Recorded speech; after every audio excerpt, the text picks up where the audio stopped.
Dan setelah mereka bertunangan itu, Julie akhirnya tahu kalau selama ini George ini udah bohong soal latar belakangnya. Tahu si Julie akhirnya kan. Dia bilang umurnya 28 tahun padahal aslinya 22 tahun. Dia bilang dia ini kapten kapal padahal cuma pekerja kapal biasa. Hai, wassalamualaikum warahmatullahi wabarakatuh. Terima kasih sudah klik video ini. Mungkin kalian sudah tidak asing dengan ungkapan cinta itu buta, yaitu sebuah ungkapan di mana seseorang berusaha melakukan apapun demi bisa mengejar orang yang dia cintai kan, Wak.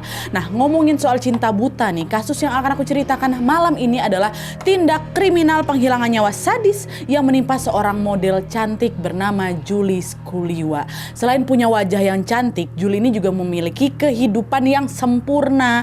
Tapi sayangnya di balik kesempurnaan itu, Wak, Julie ini haus akan kasih sayang sampai-sampai dia rela meninggalkan semua yang dia punya demi bisa mengejar seseorang yang dia cintai. Dan siapa sangka ketika Julie mengejar cintanya ini, dia justru mengalami kejadian tidak menyenangkan yang berujung pada penghilangan nyawa. Nah, penasaran gimana kisah selengkapnya? Jadi tanpa berlama-lama kita langsung masuk aja ke apanya ya. Check it out.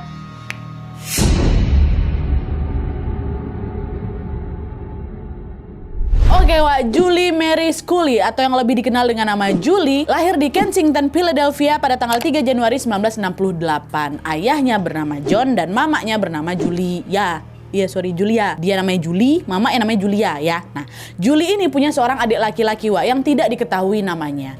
Sejak masih kecil, Julie ini tumbuh di lingkungan keluarga yang problematik karena Julia, mamanya adalah seorang pecandu narkoboy. Dan ketika si Julie ini berusia sekitar 5 tahun, Julia sebenarnya sudah berusaha untuk bisa berhenti mengkonsumsi zat-zat terlarang itu, Wak. Tapi upaya itu nggak berhasil gara-gara mamanya ini sering sakau gitu loh dan mengalami depresi.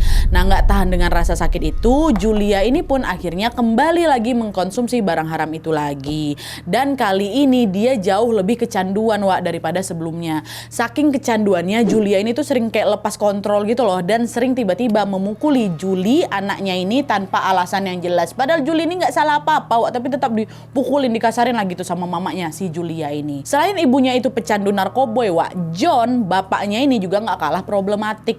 Dimana pada suatu hari Julie ini pernah ngegap si John, bapaknya ini lagi berselingkuh dengan wanita lain. Nah, perselingkuhan itulah yang membuat John memutuskan untuk menceraikan istrinya, Julia. Nah, setelah orang tuanya ini bercerai, Wak, Julie mulai terjerumus pergaulan bebas. Dia itu sering gak masuk sekolah, dia sering tidur di jalanan. Bahkan di usianya yang masih remaja nih, sekitar 14 tahun, Julie ini pernah berhubungan badan dengan beberapa laki-laki. Dan karena kenakalan Julie yang sudah di luar batas, pada suatu hari Julie ini sampai dikeluarkan lah itu dari sekolahnya. Nah, setelah dia di DO dari sekolahnya, Julie menikah secara diam-diam dengan seorang laki-laki yang bernama Neil. Nah, sayangnya pernikahan itu juga cuma berjalan bentar, Wak, cuma 1 tahun aja. Di tahun kedua dia menikah, Julie menceraikan si Neil ini dengan alasan dia bosan. Nah, setelah dia bercerai, Julie pun melanjutkan hidupnya dengan bekerja sebagai agen asuransi. Ini Julie, Wak, ya, bukan Julia, Julie anaknya nih. Orang yang mau kita ceritakan di cerita ini. Nah, dia jadi agen asuransi nih. Dari pekerjaan itu, Julie bertemu dengan seorang pengusaha kaya, Wak, yang berusia 11 tahun lebih tua dari dia. Namanya Tim. Pada saat pertama kali melihat Julie, Tim ini langsung terpesona sama kecantikannya si Julie, Wak. Dia tertarik untuk menjadikan Julie sebagai rekan bisnisnya, bukan pacarnya ya, rekan bisnis. Tim pun lalu ngomong lah ini ke Julie kan, Julie, kamu mau nggak jadi model buat promosiin bisnisku? Kayak posisi ini cocok kali lah buat kamu, kamu cantik, kata si Tim. Oh, boleh. Aku juga kebetulan suka foto-foto Pak Tim, kata dia kayak gitu. Nah, dah lah. Setelah menerima dengan bahagia tawaran itu, Wak, Julie pun mulai bekerja sebagai model di perusahaan milik si Tim ini. Nah, dari kerjasama itulah nama Julie sebagai model mulailah, Wak, melambung di sana. Dimana sejak saat itu dia ini sering sekali mendapatkan tawaran sebagai model majalah, model koran, dan juga iklan. Tidak berhenti di sana juga, nama Julie ini juga semakin populer lagi setelah dia mengikuti sebuah kontes kecantikan lokal yang diadakan di New Jersey atau tempat Julie tinggal waktu itu, Wak. Tinggal sekarang di New Jersey dia tinggal. Nah, di saat karir modelingnya ini berjalan lancar, bagus sekali ya kan. Di saat yang sama, Tim atau atasannya ini menyatakan perasaannya kepada si Julie. Tanpa diduga, Julie ternyata juga menyimpan perasaan yang sama macam si Tim. Dan karena perasaan itu juga bersambut ya kan, akhirnya mereka pun menjalin hubungan kekasih. Pacaran lah ini si Tim sama si Julie ya. Nah selama mereka pacaran, Julie mulai menunjukkan sikap-sikap yang kurang baik di situ. Ternyata dia ini orangnya cemburuan. Dia cemburuan, dia kasar, dan dia ini juga suka mengontrol semua aktivitas yang dilakukan sama Tim. Gak berhenti di sana aja, Julie ini juga beberapa kali melarang si Tim ini untuk berkomunikasi atau bertemu dengan wanita lain selain dia. Tapi di sisi lain ya, Tim nggak bisa nurut permintaan pacarnya nih lah, Wak. Sebagai seorang pengusaha, dia kan harus sering ketemu dengan rekan bisnis, ya termasuk wanita juga untuk kepentingan bisnisnya itulah. Tapi lagi-lagi Julie tuh nggak mau tahu soal hal itu, Wak, dan dia selalu berusaha untuk mengontrol semua aktivitas pacarnya, aktivitas si Tim ini.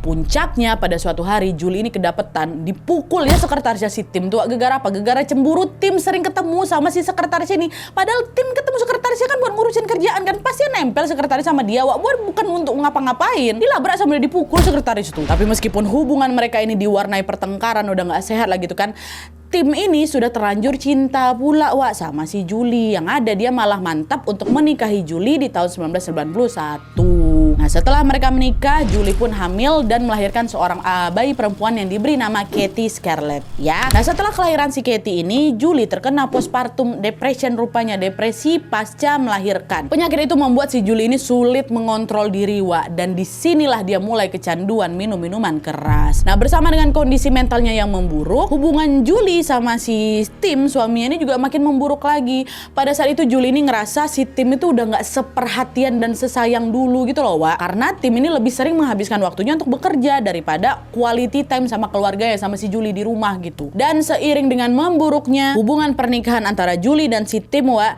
Julie ini tiba-tiba merasakan benih-benih cinta dengan laki-laki lain. Nah perasaan terlarang itulah yang menjadi awal mula terjadinya petaka yang menimpa si Julie, Wak. Masuk.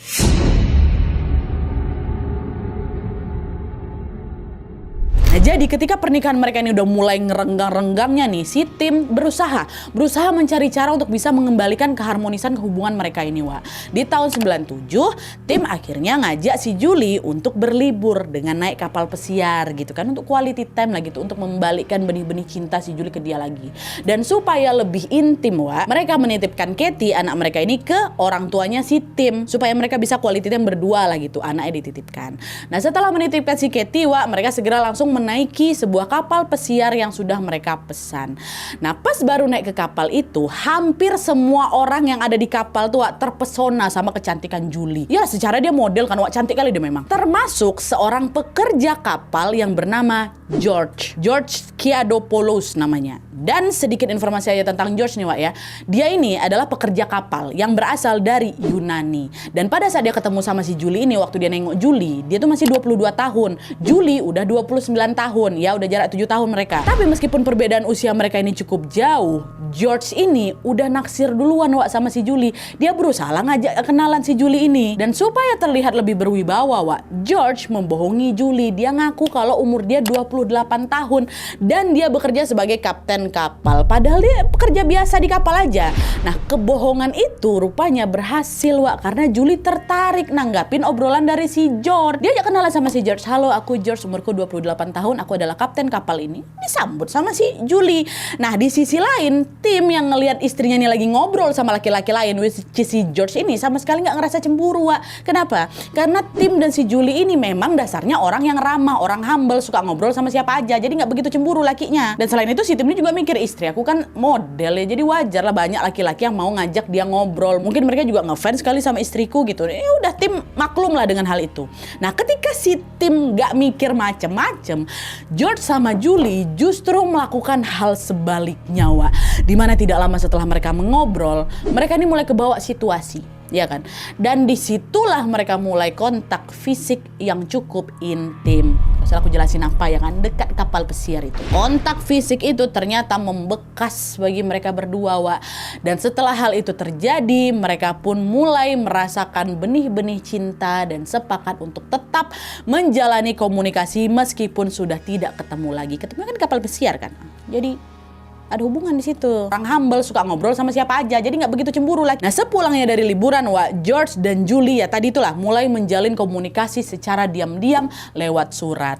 Di surat-surat itu George ini sering memberikan berbagai kalimat rayuan yang membuat si Julie ini makin dimabuk asmara lagi. Julie pun yang ada menyukai George lebih dalam lagi. Gegara treatmentnya si George kayak gitulah. Nah, karena ada laki-laki lain yang mengisi hatinya Julie, secara perlahan-lahan Julie pun semakin menjauhkan diri dari suaminya, dari si Tim.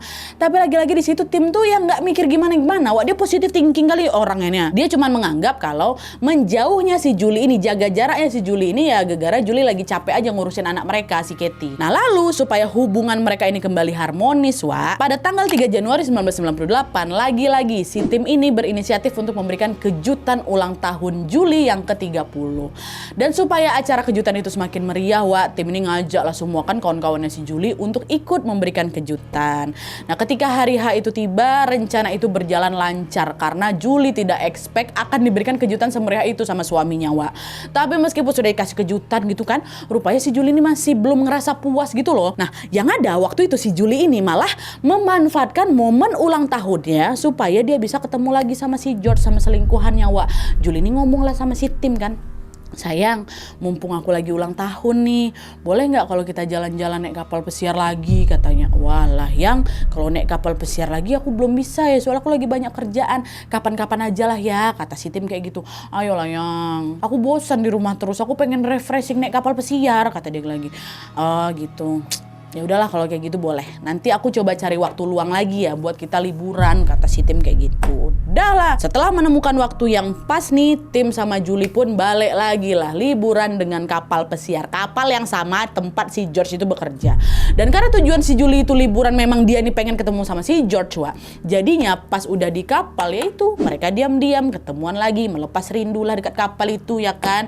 Nah, sejak pertemuan kedua kalinya ini Julie makin tergila-gila lagi deh sama si George. Bahkan ya di titik ini Julie tuh udah berani ketemu sama si George secara langsung. Kadang-kadang George sendiri loh yang hampirin si Julie yang ada di New Jersey itu. Dan bahkan pernah juga Julie yang pergi ke kampung halamannya si George, ke Yunani. Udah makin mau terang-terangan gitu loh, Dan saking seringnya ketemuan, perselingkuhan mereka ini pun jadi naik level lagi. Dimana pada suatu hari mereka nekat bertunangan, Tunangan mereka diam-diam di belakangnya si Tim tuh loh. Dan setelah mereka bertunangan itu, Julie akhirnya tahu kalau selama ini George ini udah bohong soal latar belakangnya, Tahu si Julie akhirnya kan. Dia bilang umurnya 28 tahun padahal aslinya 22 tahun. Dia bilang dia ini kapten kapal padahal cuman pekerja kapal biasa. Ketahuan nih sama si Julie. Tapi gara-gara dia nih si Julie udah terlanjur di mabuk asmara, nggak peduli Julie sama sekali sama latar belakangnya si George loh. Nggak peduli dia udah dibohongin selama itu sama si George. Nggak peduli. Julie tetap bersedia melanjutkan hubungan gelap mereka. Bayangkan sama kalian, udah mabuk cinta kali lah si Julie nih. Nah, di sisi lain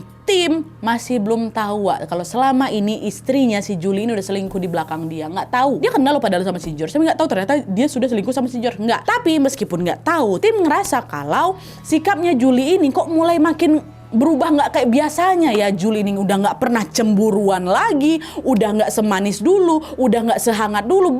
Pokoknya beda kali lah, malah terkesan kok cuek kali istri aku nih ya. Cuma di situ Tim tuh nggak kepikiran Julie ini selingkuh, lagi-lagi Tim berusaha memperbaiki hubungan pernikahan mereka ini dengan konseling ke ahli pernikahan. Tapi ajakan itu ditolak sama si Julie, Yang ada waktu diajak untuk konseling pernikahan itu, Julie malah diceraikannya si Tim. Langsung, udahlah aku mau cerai aja, aku udah gak cocok lagi sama kau, kata gitu. Awalnya Tim gak terima dengan rencana perceraian itu kan, tapi gara-gara dia didesak terus-terus sama si Julie kan, gak mau, aku pokoknya mau cerai sama kau, aku gak bahagia sama kau Tim, pokoknya gitu-gituin terus. Akhirnya mau tidak mau si Tim pun menyetujui lah perceraian itu. Nah, di saat proses perceraian mereka ini masih berlangsung, Tim tiba-tiba dapat tagihan telepon, $7.000. $7.000 loh, sekitar 115 juta. Dapat tagihan telepon kayak gitu kan. Dan setelah ditelusuri sama si Tim, tagihan itu ternyata berasal dari Julie yang sering nelpon lintas negara. Ya, Julie kan masih sering ngubungin si George kan, bukan lewat surat lagi, lewat telepon. Nah, tagihan telepon itulah yang akhirnya bikin Tim tahu kalau ternyata Julie ini udah selingkuh ya di belakang aku. Jadi selama ini si Tim ini baru tahu kalau istrinya selingkuh setelah lihat tagihan itu. Tim awalnya kan mikir si Julie ngajak dia cerai gara-gara memang udah nggak cocok aja gitu kan. Nah, setelah tahu Julie ini ternyata selingkuh, selingkuh. Di situ Tim baru marah, Wak. Di situ Tim barulah nggak terima, kurang ajar istri aku nih ya. Semua kebutuhannya udah aku penuhi, kok berani-beraninya dia selingkuh gitu. Barulah marah si Tim di sini, Wak. Nah, nggak terima dengan perselingkuhan itu, Tim pun akhirnya membeberkan semua bukti-bukti perselingkuhan istrinya ini kepada pihak berwenang supaya dia bisa mendapatkan hak asuh anak mereka, Katie. Jadi bukan untuk si Julie, untuk dia. Dan cara itu ternyata berhasil, Wak, karena pihak berwenang memutuskan bahwa hak asuh anak diberikan sama si Tim. Nah, di sisi lain, setelah dia mendengar putusan itu kalau hak asuh jatuh ke tangan mantan suaminya kan, Julie kecewa lah di situ karena dia pun berharap hak asuhnya si Katie itu jatuh ke tangan dia. Dan untuk mengobati kesedihan itu, Wak, Julie berinisiatif pindah ke Yunani, ke kampung halamannya si George, menemui si George dan memulai hidup baru yang bahagia dengan si George. Tapi sesampainya dia di Yunani, Wak, Julie justru mengalami kejadian yang tidak menyenangkan dan berujung pada sebuah tragedi yang merenggut nyawanya sendiri. Masuk.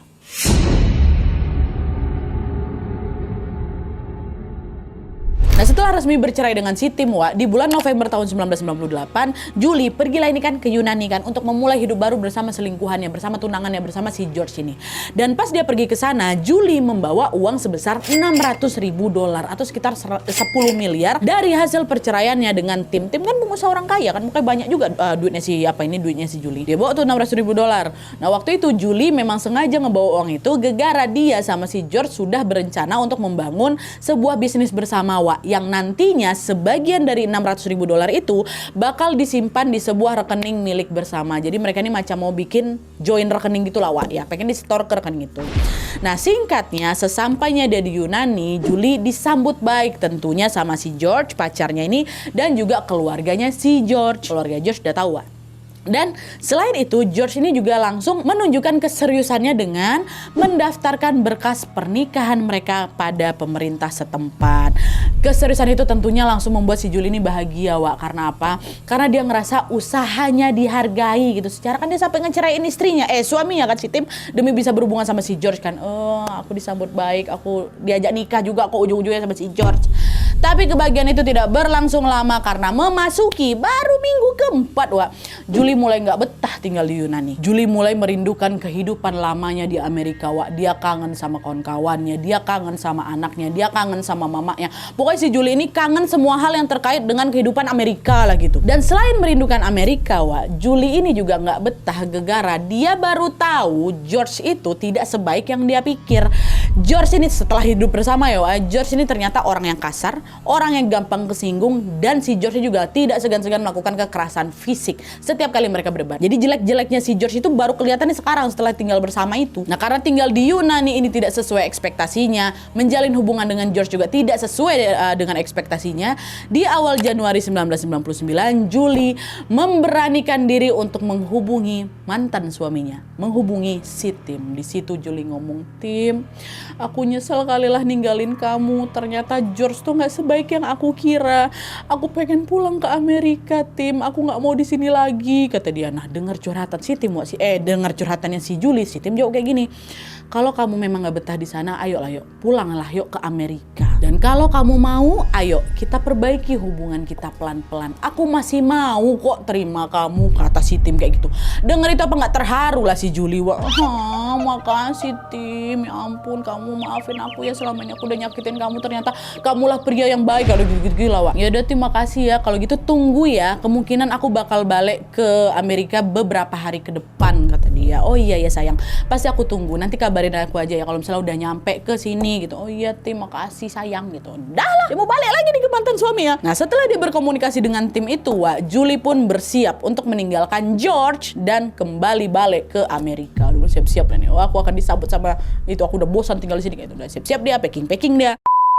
Nah, beberapa hari setelah mereka teleponan, Wak, di tanggal 8 Januari 99, Tim dapat kabar dari si George. George bilang, "Julie udah hilang 2 hari, dia nggak balik ke rumah nih Tim." Nah, denger itu si Tim bilang, "Loh, kok bisa nggak balik dia? Apa dia udah balik ke Amerika ya? Kata si Tim ngomong kayak gitu.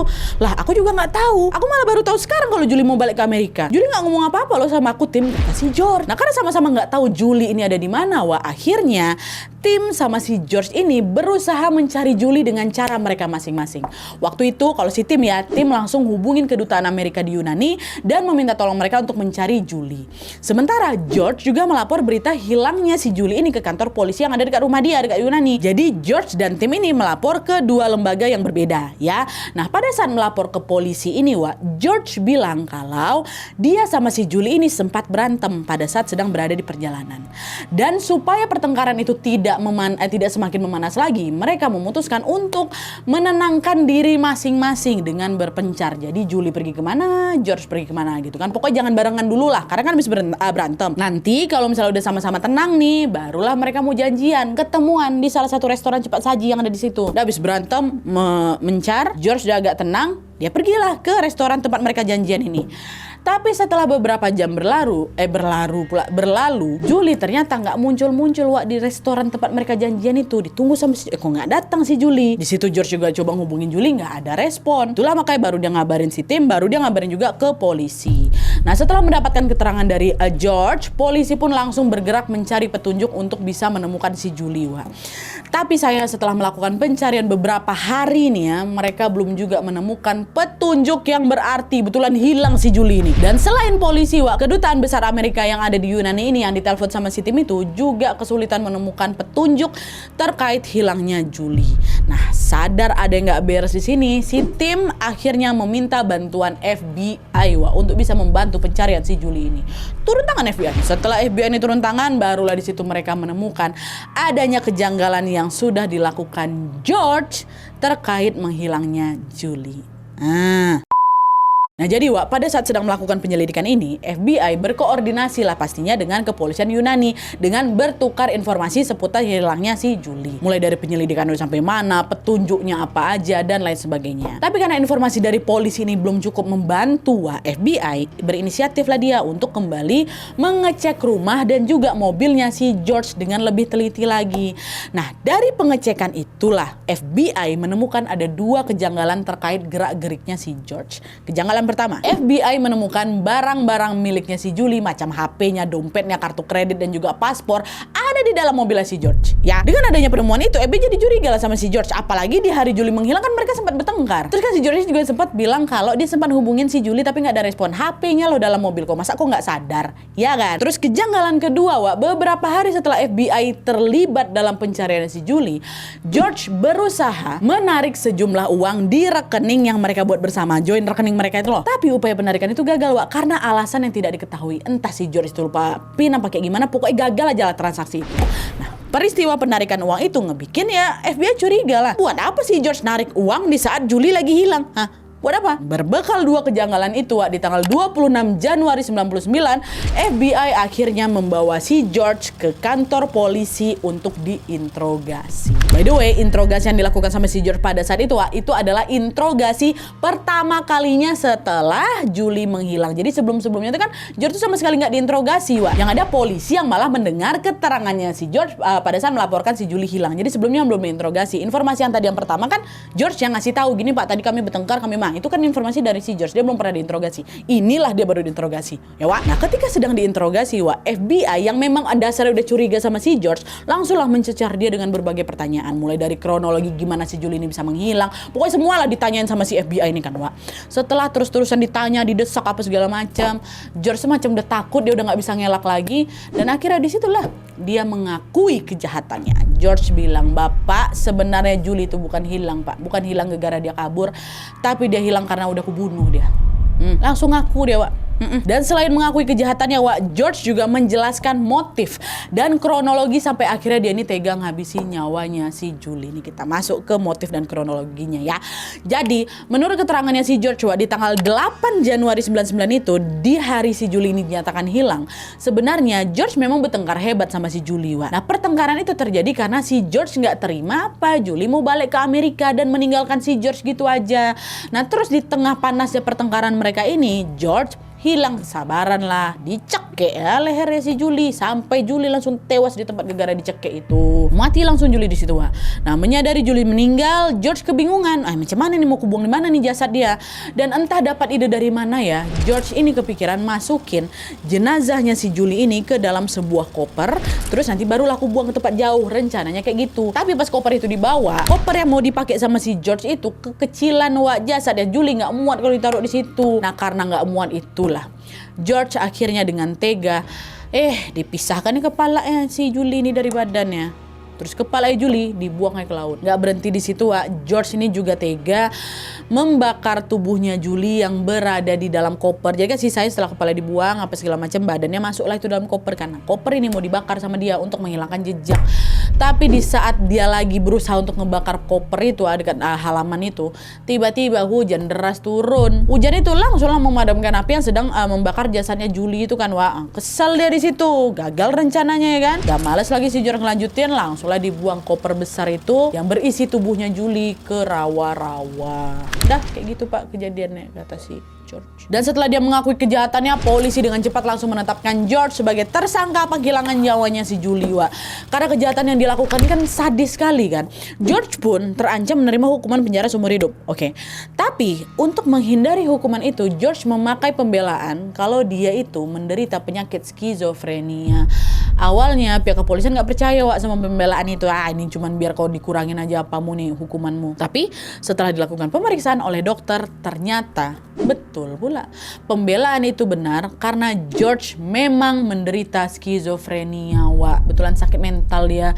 Nah, karena George menderita suatu penyakit mental, ya udah pihak pengadilan pun akhirnya memvonis George dengan hukuman 8 tahun penjara. Nggak jadi di penjara seumur hidup, nggak dihukum mati, cuma 8 tahun. Dan menurut informasi terbaru yang kami dapat nih saat ini George sudah bebas dari penjara, bahkan dia juga sudah menikah dengan wanita lain di Yunani. Bebas, sudah menikah lagi. Bayangin abis ngelakukan kejahatan sesadis itu dengan model secantik itu, dia masih bisa bebas dan melanjutkan hidupnya ya kayak nggak ada apa-apa aja. Astagfirullahaladzim. Jadi itu tadi kisah menyedihkan yang menimpa seorang model cantik bernama Julie Scully. Sebenarnya kalau dipikir-pikir nih hidupnya Julie ini kan udah perfect kali kan, ya kan? Lakinya ganteng, baik, kaya, karirnya bagus, punya anak lucu, malah kecantol sama Brondong. Dan gara-gara Brondong inilah dia ini juga harus kehilangan nyawanya dengan cara yang kayak gitu lagi. Kepalanya dipisah, nggak tahu kepalanya ada di mana, di laut. Tapi kalau misalnya dilihat lagi nih di sisi lain ya, bisa jadi perilaku Julie yang haus akan kasih sayang lelaki ini mungkin berawal dari latar belakang keluarga yang problematik kan, mengingat ibunya kecanduan, pecandu narkoboy, bapaknya juga tukang selingkuh. Dia nggak dapat perhatian dari bapaknya, dia nggak dapat perhatian dari mamanya. Kayak gitulah jadinya mungkin. Semoga kejadian seperti ini tidak terjadi di kemudian hari ya. Begitulah kisahnya model cantik yang berakhir tragis karena Brondong yang menderita skizofrenia. Hati-hati dalam memilih pasangan, oke? Jadi sekian dulu videonya. Terima kasih banyak yang sudah menonton. Kalau kalian suka video ini, klik like-nya. Jangan lupa komen di bawah untuk dan saran-saran untuk video selanjutnya. Jangan lupa nyalain notifikasinya supaya kalian tahu kalau aku upload video baru. And as always, jangan lupa untuk klik tombol subscribe supaya kalian sama-sama tahu informasi menarik dan menegangkan dari channel aku. See you next video, bye!